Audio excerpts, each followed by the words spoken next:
뭐 좋게 말하면은 약간 하반기에 대한 뭐 질문이고요. 나쁘게 말하면은 종목 추천해달라는 거잖아. 예. 다시 한 번 말씀드립니다. 여기는 그 종목 추천하는 방송이 아니고요. 네, 그 항상 말씀드리는 분할 매수, 오를 때까지 매수하는 그러한 전략으로 접근하는 그런 시장이더라. 내년도 보고 주식을 산다라고 했을 때 어떤 주식을 사면 좋을까? 맨날 10만원씩, 맨날 50만원씩, 맨날 100만원씩 분할 매수 걸어놓을 만한 종목을 한번 우리가 고민을 해보자라는 그런 전략으로 이제 우리가 생각을 해볼 수 있는 거다. 다시 한 번 말씀드립니다. 매수 매도 종목 추천 방송 아니고요. 리딩방 아니고요. 정말 이 질문에 제가 답변을 드릴 수 있는 내용은 뭐냐 그러면은 내년까지 매일 매수했을 때 이걸로 무엇 손해 안 볼 수 있는 종목, 요걸 목표로 한번 말씀을 드려보도록 하겠습니다. 일단은 지금 주식을 몽땅 털었다라는 부분은 아무래도 이 형님도 이제 시드가 좀 큰 형님이신데 사업하시는 형님이시고 마이바흐는 아니지만 이 형님이 이제 저 GLS 580? 600인가 580 이거 타고 다니세요.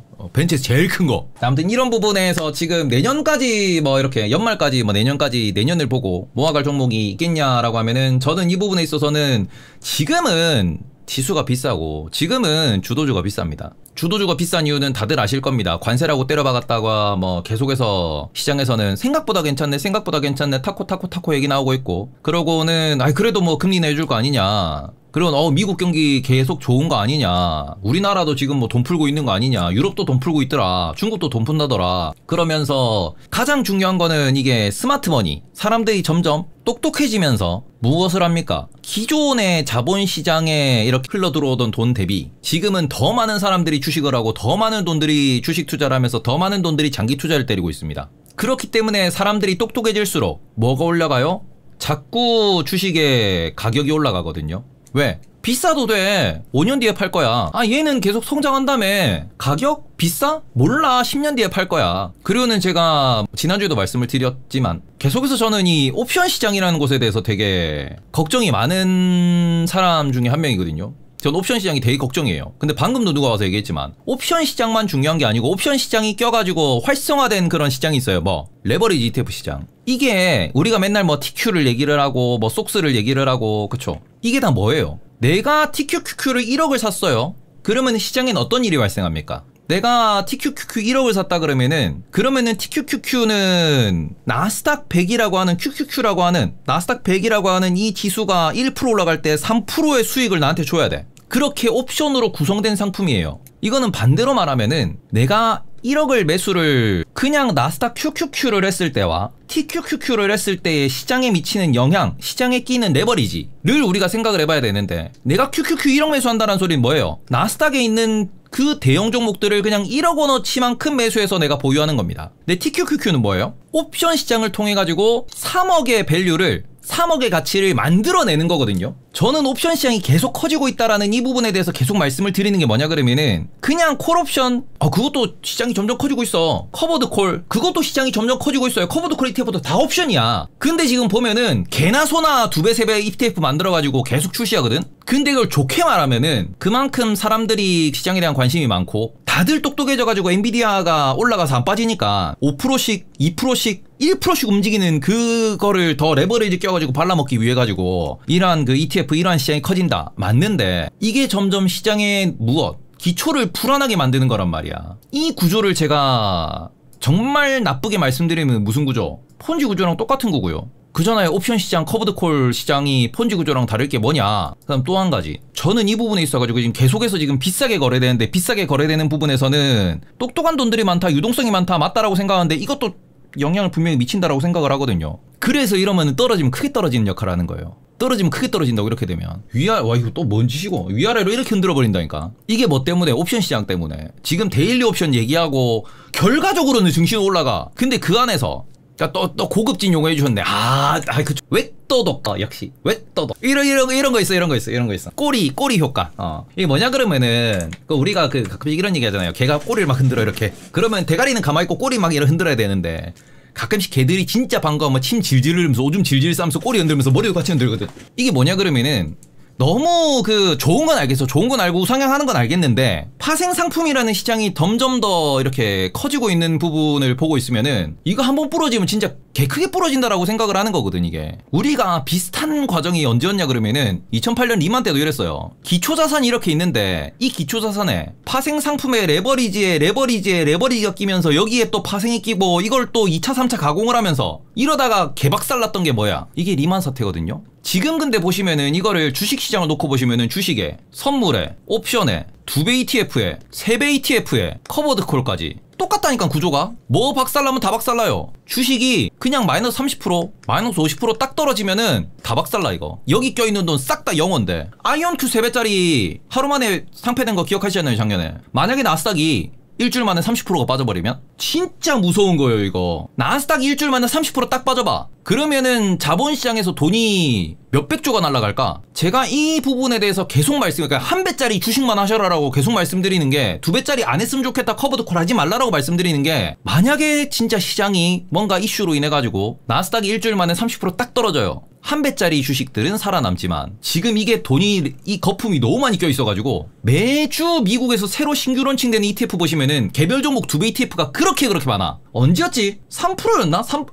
아마 3%였을 거예요. 3% 주말에 방송 보다 보니까 3%에서 신규 상장주 2배 ETF 광고하고 있더라고. 그거 보면서 상장된 지 얼마 되지도 않았는데 벌써 2배 ETF가 나와? 작년부터 2배 ETF가, 개별 종목 2배, 3배 ETF가 엄청 많이 나오거든요. 미국은 2배짜리긴 한데 영국에 3배짜리도 있으니까. 영국에 5배짜리 ETF도 있어. 이 시장 때문에 정말 어찌 보면은 그 변동성이 커지면 엄청 커질 수 있다라고 생각을 하는 사람이고요. 그래서 무엇? 똘똘한 놈, 밸류와 성장과 어찌 보면은 그냥 1년 동안 분할 매수해도 무너지지 않을 수 있는, 만약에 시장이 30% 50% 개박살나도 올라올 수 있는 애, 그런 것에 대해서 저는 꼭 좀 안전한 투자를 하셨으면 좋겠다라고 말씀을 항상 드리는 거거든요. 그래서 그런 관점에서 말씀을 드려보도록 하겠습니다. 어차피 지금 시장 이벤트 기준으로 놓고 보시면은, 그러니까 우리가 내가 내 포트폴리오, 내 계좌를 구성한다라고 할 때 중요한 건 첫 번째는 뭐냐 그러면은, 첫 번째는 결국에는 매크로가, 그러니까 저는 탑다운으로 말씀드릴게요. 저는 매크로를 먼저 봐야 된다고 생각을 합니다. 왜냐? 매크로가 경기가 어디로 가냐? 경기가 확장되냐, 축소되냐? 그런 부분에서 금리가 올라가냐, 내려가냐? 그리고는 정부 정책에 있어서 유동성이 늘어나냐, 줄어드냐? 결국에는 이런 것들이 시장의 큰 방향성을 만들어냅니다. 지금 경기는 좋고요. 지금 시장 기대값 기준에서 금리는 떨어질 거고요.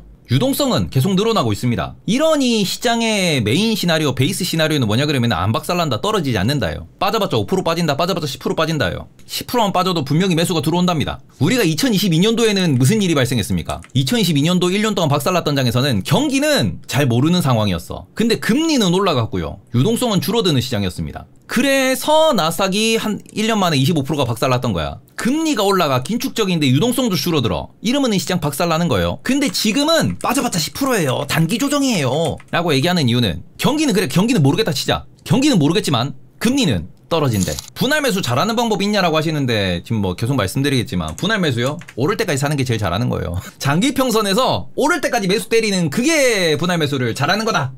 라고 말. 야, 오늘 근데 내 계좌 너무 좋은데? 야, 장 개박살 나는데 뭐 다른 거보다 오늘 그냥 제 계좌가 들고 있는 종목들만 보여드릴게요. 지금 이게 약간 지난주부터 산 애들인데 다 빨간데? 야, 이번엔 나 파도 타기 졸라 잘하는데? 오늘 이형 계좌는 왜 좋냐고요? 주식 제법 해서요. 주식 파도 타기를 제법 타는 우리 어르신 태연감면.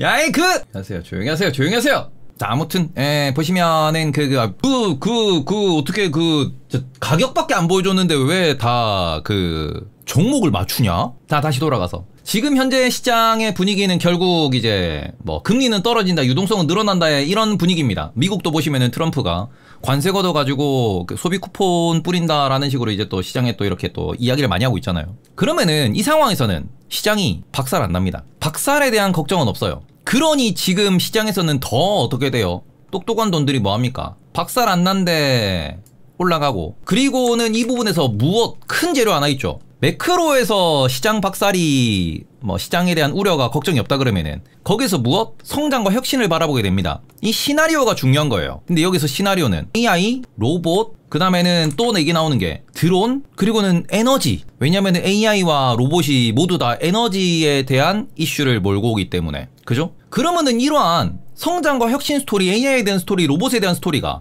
명확하지. 거기에 대해서 전기 에너지가 엄청나게 많이 필요하다는 건 명확하지. 드론은 당장 우크라이나 전쟁을 해보니까 우크라이나 전쟁과 러시아의 그런 교전 상황에 있어가지고 드론이 얼마나 유효한지를 다들 눈으로 봤죠. 원래는 드론이 UAM에 대해서 훨씬 더 시장에서는 더 관심도가 높았지만 지금은 UAM도 UAM이지만 조비도 국방부랑 계약 맺었죠. 미국 국방부가 괜히 조비랑 지금 이거를 계약을 맺은 게 아니야. 무엇? 우크라이나 전쟁을 보니까 드론이 이제는 비대칭 전력으로 가버린단 말이죠.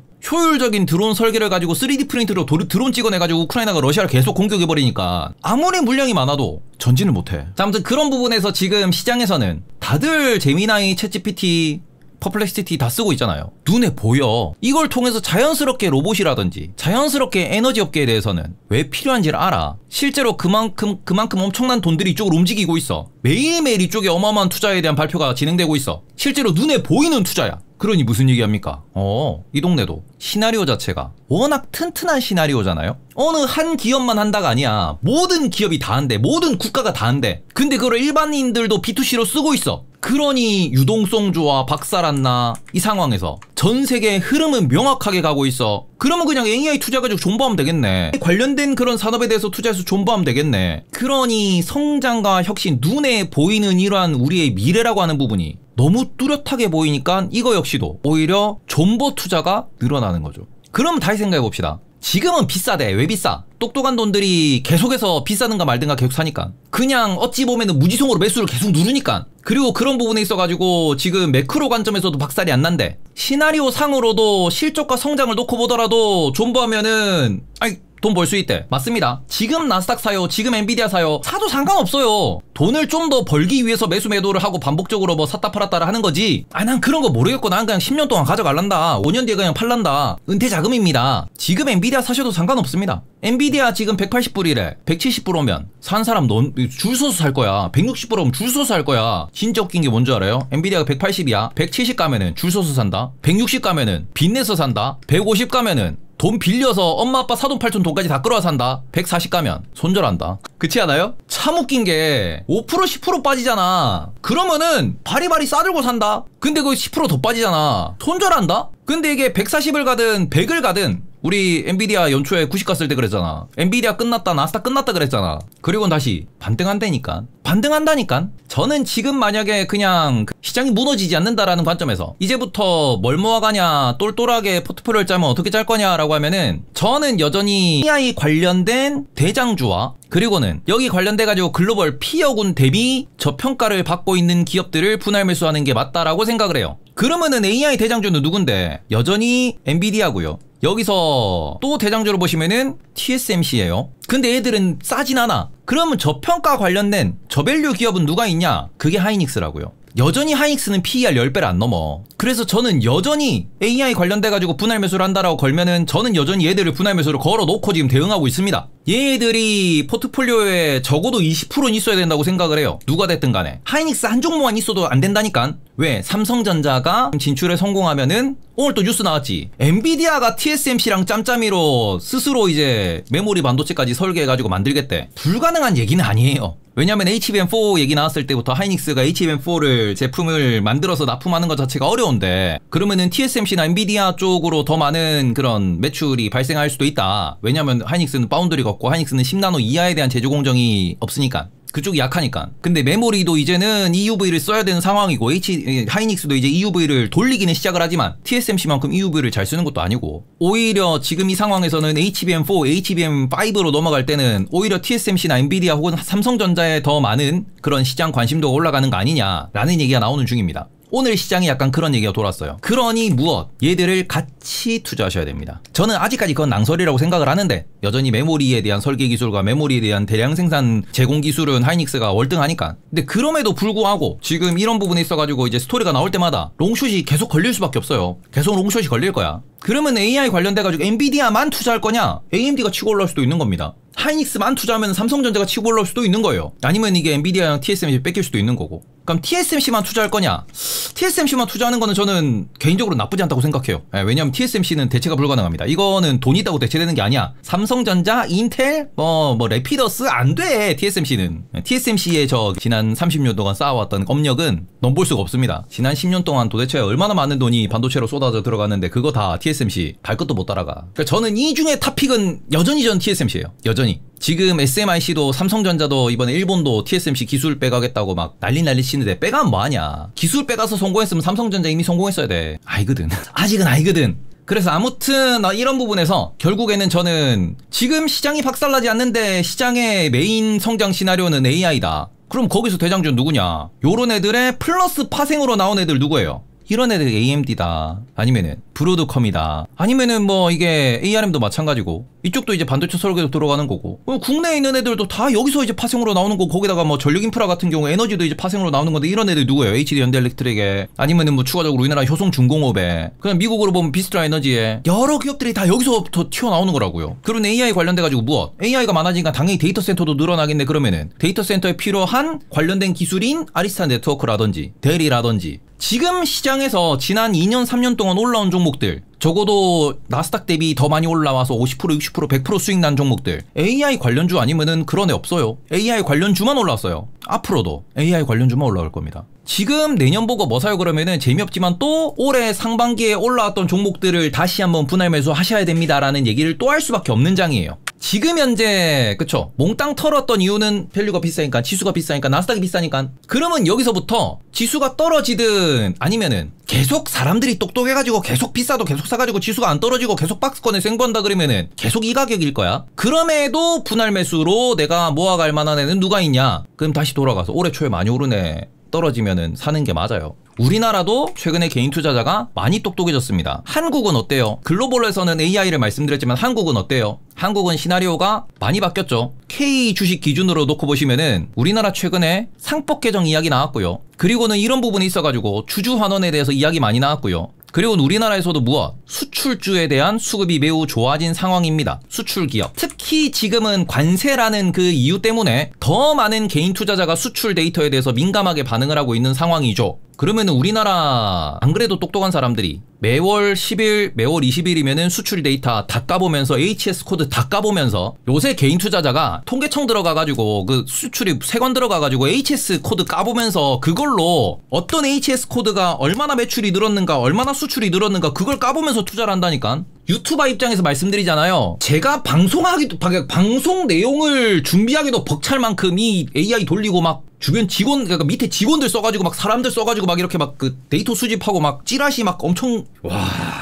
저도 이렇게 주식을 하고 이제 주식에 대한 방송을 하는 입장이지만 정보가 너무 많아. 근데 옛날에는 그 중에서 90%가 쓸모 없었던 정보인데 지금은 쓸모없는 정보가 한 절반? 그리고는 와 요새는 이런 것도 공부해라고 싶은 그런 신기한 그런 정보들이 한 절반이에요.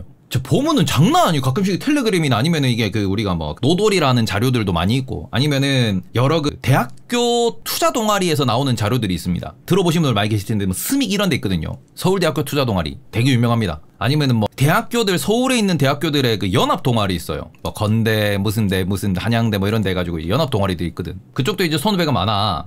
우리나라 국장 기준으로 생각해 보시면 뭡니까? 국장 기준으로는 상법 개정, 주주 환원, 상법 개정은 잘 모르겠어 지금. 대주주를 때린다, 자회사 IPO를 막는다기 때문에 상법 개정은 큰 틀의 방향성을 얘기하는 거지만 그런 부분에서 주주 환원에 대한 개인 투자자들의 그런 이제 공부가 되게 늘어났고 이거는 뭡니까? 국내에서는 은행, 증권 쪽이에요. 그리고 상법 개정과 주주 환원을 같이 합쳐가지고 계속 지주사에 대한 이야기를 하는데 여전히 국내 지주사는 저는 물음표라고 생각을 하는 게 왜? 이미 자회사가 다 상장돼 있어요. 그래서 저는 지주사보다도 무엇? 주요 자회사를 보는 게 더 중요하다고 생각을 합니다. 그게 아니면은 무엇? 지주사 중에서도 웬만한 그냥 지주사 말고 대주주 지분율이 낮은 애들 요런 기업들은 볼만하지. 아니 맞살이 대주주 지분이 너무 많아가지고 무엇? 자진상폐 이야기 나오는 기업들은 현금도 많고 대주주 지분도 많아서 자진상폐 때리겠습니다라는 이야기가 나오는 애들은 오히려 주가가 중간중간 이슈로 움직일 수 있어요. 그래서 결과적으로 은행도 그렇고 증권사도 그렇고 아니면은 뭐 자진상폐도 마찬가지고 우리나라에서도 무슨 얘기가 핫해지고 있습니까? 자사주 소각하는 기업들에 대해서 자사주 매입 소각에 대한 이야기가 이제는 우리나라에서도 많이 먹혀요. 미국이랑 비슷한 모델로 가기 때문에. 그러면은 요런 기업들 같은 경우에는 우리가 분할 매수를 해놓을 수 있겠죠. 근데 저는 어렵게 복잡하게 생각할 거 없이 딱 간단하게 말하면은 그냥 내년 보고 매도할 거면 내년 보고 매수할 거면 은행 증권 분할 매수하는 게 베스트라고 생각합니다. KB 아니면 하나금융지주 아니면 신한 아니면 메리츠 키움 이런 애들 대장주들 이런 애들 분할 매수하면은 그러면은 얘들은 미국 국채랑 비슷한 수익률 정도? 연에 한 7에서 10% 정도 수익률 정도? 그럼 계속 분할 매수하다가 전략적으로 접근하시면 하루에 그냥 뭐 한 200만원 500만원씩 이렇게 시드 크니까 하루에 막 200만원씩 500만원씩 분할 매수 걸어놔 3% 올라 팔아 또 한 200만원 500만원씩 분할 매수 걸어놔 3% 올라 또 팔아 그런 식으로 반복하셔도 저는 은행이나 증권주는 충분히 내년까지 계속 대응할 수 있다고 생각해요. 비싸지 않더라도 이거는 이런 식으로 대응하시면은 물량만큼 배당받고 마음 편히 투자할 수 있는 섹터라고 생각합니다. 보험주는 근데 수급이 너무 약해요. 보험주도 마찬가지긴 한데 보험주는 뭐 최근에 국내 산불 이슈도 있고 그 다음에는 보험주는 생각할 게 너무 많으니까 뭐 전기차에 대한 뭐 자동차 보험이라든지 조금 그게 뭐 특히 화재 보험들은 이슈들이 지금 너무 많아가지고 저는 보험은 좀 차순위로 미루고 저는 은행과 증권만 보시는 게 맞지 않나라고 생각을 합니다.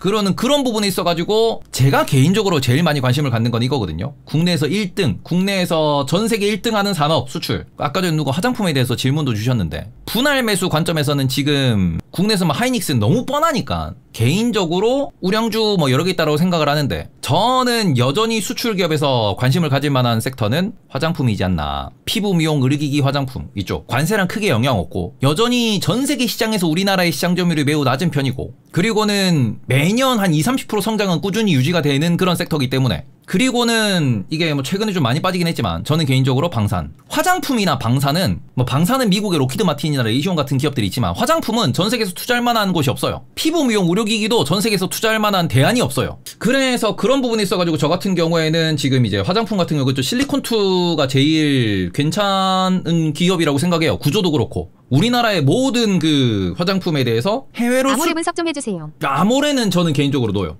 왜냐면 아모레는 한물 갔어요. 화장품 전략에서. 그리고는 그러니까 화장품은 수출의 성장으로 놓고 보셔야 되는데 아모레가 바닥을 찍고 턴어라운드 하는 구간인 건 맞다라고 볼 수 있겠지만 아모레라는 기업이 저는 아모레를 되게 싫어하는 이유가 아모레가 과거에 200만원 황제주 계속 말씀드리는데 얘는 이때 이미 우리나라의 모든 수급을 다 빨아갔었어요. 이 올라갈 때 황제주랍시고 이게 2차 전지랑 똑같은 꼬라지였다고. 차화정 중국에서 우리나라 화장품을 씁니다. 전 세계가 대한민국 화장품에 주목을 합니다라고 하면서 얘가 이 당시에 4배 5배 뻥튀기 되면서 올라가는 이 구간에서 아모레 뭐 올랐을까요? 국내에 있는 중국 관련주가 다 올라갔어. 그 대장이 아모레 퍼시픽이었어요. 돈을 못 번다는 게 아니야. 저는 에코프로 BM을 보면서 아모레랑 아모레 퍼시픽 홀딩스, 아모레 퍼시픽이랑 아모레 퍼시픽 홀딩스가 생각난다니까. 에코프로는 아모레 홀딩스, 에코프로 BM은 아모레 퍼시픽. 지금 어때요? 돈 벌어요. 돈 버는데 올라갔다가 지금 박살나가지고 돈 벌어. 아직도 상패 안 당해. 안 망해. 똑같은 거라고요 이게. 이때 그 광기에 그 개인 투자자 100만원 넘어간다 200만원 간다 할 때 그 광기가 저는 한국 주식시장의 본질이라고 생각을 하거든요.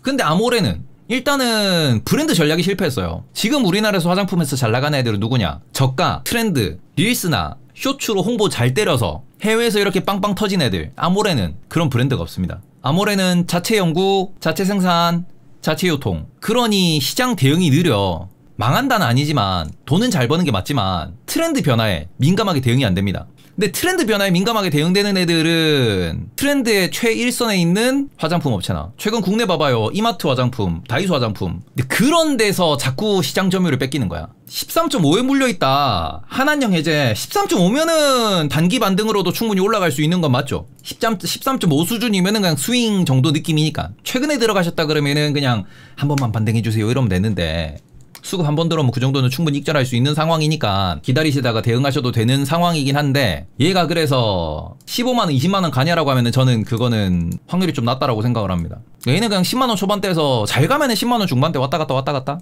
10만원 깨지면은 다시 10만원 위로 올라가는 그 정도 왔다 갔다. 아모레도 노잼주예요. 그럼 쟤는 아모레는 어차피 수출 관련이고 뭐 이렇게 있으니까 돈 있는 사람 큰 돈을 굴리는 사람 입장에서 놓고 생각해봅시다. 둘 중에서 뭐 살래요? 냉정하게 보유 편향 제외하고 이 두 개 종목이 있어. 둘 다 수출 기업이래. 뭐 살래? 숫자 같은 거 잘 모르겠지만 쉽게 말씀드리면 PER은 낮을수록 좋은 거야. 배당은 높을수록 좋은 거야. 뭐 살래요? 다른 여러 가지 스토리가 있죠. 관세가 어쩌고 저쩌고, 중국 시장이 어쩌고 저쩌고, 미국 시장이 어쩌고 저쩌고, 아이고 기아는 전기차가 어쩌고 저쩌고, 뭐 많아. 많은데 그냥 두 개 놓고 봤을 때 둘 다 노잼주야. 둘 다 주도주가 아니야. 뭐 살래? 이러면 아무래도 손이 안 나간다고요. 이러면 위에 이 주식에 손이 안 나간다고. PBR도 높아, PER도 높아, 성장률은 낮아. 둘 다 역성장이잖아. 지금 둘 다. 올해 버는 거보다 내년도 버는 거에 대한 전망치가 마이너스 50%예요. 여기는. 올해 버는 거보다 내년도 버는 거의 전망치가 마이너스 10%래. 둘 다 주도주는 아니에요. 둘 다 내년도 전망이 안 좋아. 그럼에도 불구하고 배당 6%면은 살만하다 이거지. 근데 배당 1%는 왜 사요?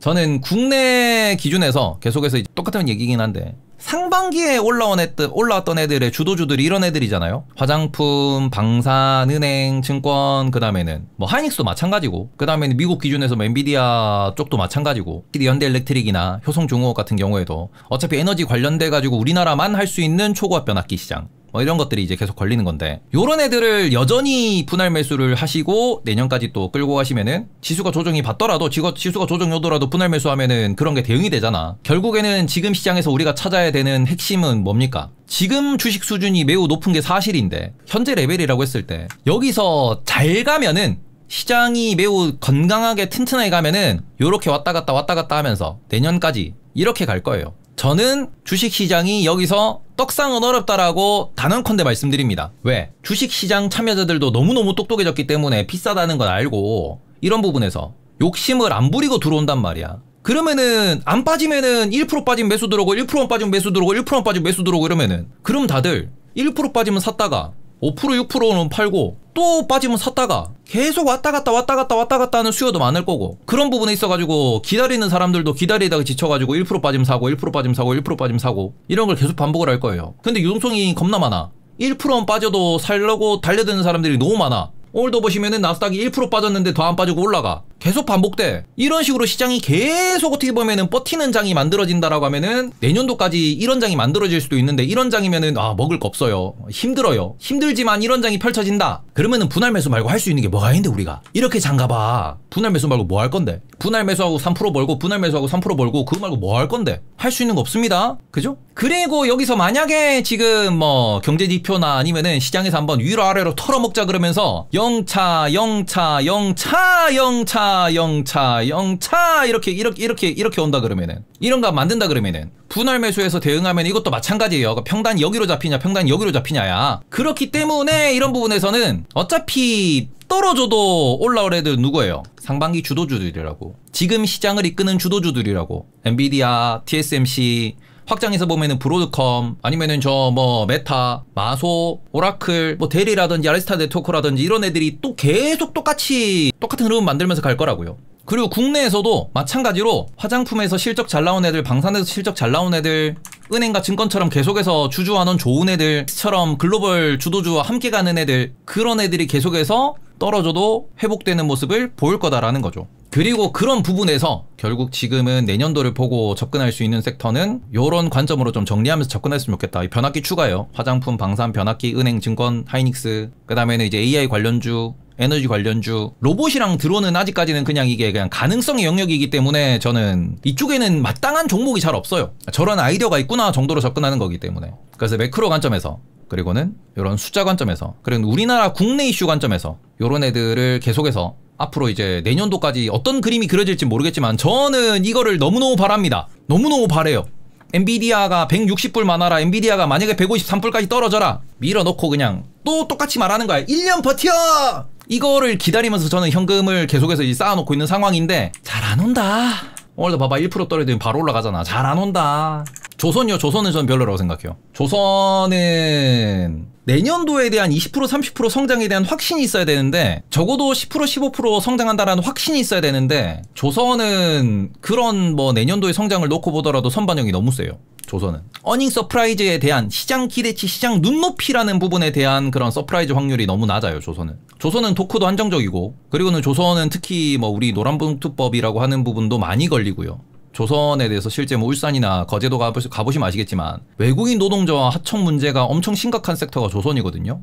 근데 최근에 법적 이슈, 노란봉투법 이런 여러 가지 부분들에 의해 가지고 놓고 보시면은 조선은 걸리는 부분이 많을 겁니다. 조선이 성장을 못한다는 아닌데 개인적으로 지금 조선의 주변에 껴있는 이런 노이저 자금들을 놓고 봤을 때는 지금 밸류에서 접근하기는 조금 걱정스럽긴 해요. 변압기 관세 붙는다 붙으면 어쩌라고. 없으면 미국 AI 데이터 센터를 지지를 못하는데. 근데 조선은 좀 그렇긴 해요. 화장품은 관세? 관세 붙으면 뭐 어쩌라고. 비싸게 팔면 되지. 라면? 어쩌라고. 이런 느낌이거든요. 방사는 미국이 주 고객이 아니니까 관세랑 완전히 프리하고, 유럽 쪽이나 중동 쪽으로 나가는 건데 이미 방사는 계속해서 이제 뭐 실적이나 서프라이즈가 나오니까, 은행 증권은 그냥 대놓고 봐도 배당 좋으니까 개인적으로 이제 지주사들 별 의미 없다라고 생각하고요. 조선도 밸류는 조금 많이 걱정됩니다. 원전 오늘 아까 뭐 좀 이따가 말씀드리지만 원전은 개박살 났잖아.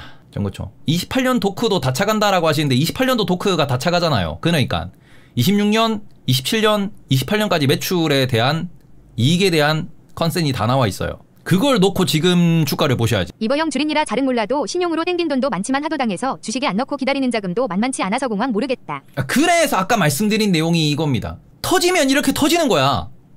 근데 바로 회복될 거예요. 대기 자금이 많으니까. 그러니까 여기서 빠지면 얼마? 빠져봤자 10%일 거라고. 주식에 안 넣고 기다리는 자금이 많은 게 맞아요. 사람들은 주식에 돈 안 넣고 기다리고 있어요. 빠져라 기다리고 있다고. 그러니 5% 10% 빠지면 올라갈 거예요. 그러니까 지금 시장에서 워낙 대기 자금이 많고 다들 똑똑하다라고 이렇게 말씀드린 이유가 뭐냐 그러면은 지금 사도 다들 엔비디아 사요, TSMC 사요. 지금 사도 메타 산다니까. 지금 투자자들은 오라클 사고 마소 사고 이 상태에서 뭐 AMD 사놓고, AMD는 좀 거슬쳐도 뭐 브로드컴 사놓고 아리스타 네트워크 사놓고 이런다고 떨어지면 존버하면 되는 애들이야. 존버하면 되는 애들. 제가 만약에 지금 여기서 막 20% 30% 지수가 빠진다 그러면은 제가 걱정하는 건 뭐냐고. 이거 터지면 진짜 마이너스 20% 마이너스 30% 날 수 있다고 생각해요. 일주일 만에 나스닥 30% 떨어지는 이슈 여기서 온다고 생각합니다. 혹시나 뭐가 꼬여가지고 하루 만에 나스닥 7% 10% 딱 떨어져. 그럼 누가 터져요? 옵션 시장 개박살나요. 만에 하나 알고리즘 문제가 됐든 무슨 문제가 됐든, 그게 아니면 나스닥이 정전이 되든 뉴욕이 정전이 되든 어쨌든 저쨌든 전반적으로 길게 말씀을 드렸는데, 지금은 주식을 한 번 정도는 털고 다시 재접근을 할 만한 시장이라고 생각합니다. 저는 지금 포트폴리오를 거의 1, 2주 단위로 바꾸고 있어요. 지금 아까 전에 말한 이 종목들 있잖아. 산지 분할 매수한지 이제 얼마 됐나? 이제 뭐 한 길어봤자 2주? 1주 2주? 이렇게 접근하고 있는 종목들이거든요. 그렇기 때문에 지금 세일즈포스도 알잖아. 지난주에 샀다 팔았다가 지난주에 다시 사가지고 또 일주일에 스윙을 몇 번 치는 거야 지금. 그렇기 때문에 지금은 아무래도 지금 비싸기 때문에 계속 느끼잖아. 8월 들어서 7월 중순부터 한번 빠지면 크게 빠졌다가 이걸 또 다 말아 올리고 다음날 말아 올려가지고 씨발 빠질 것 같은데 왜 안 빠지지? 이런 느낌, 이런 시장이 반복되잖아요.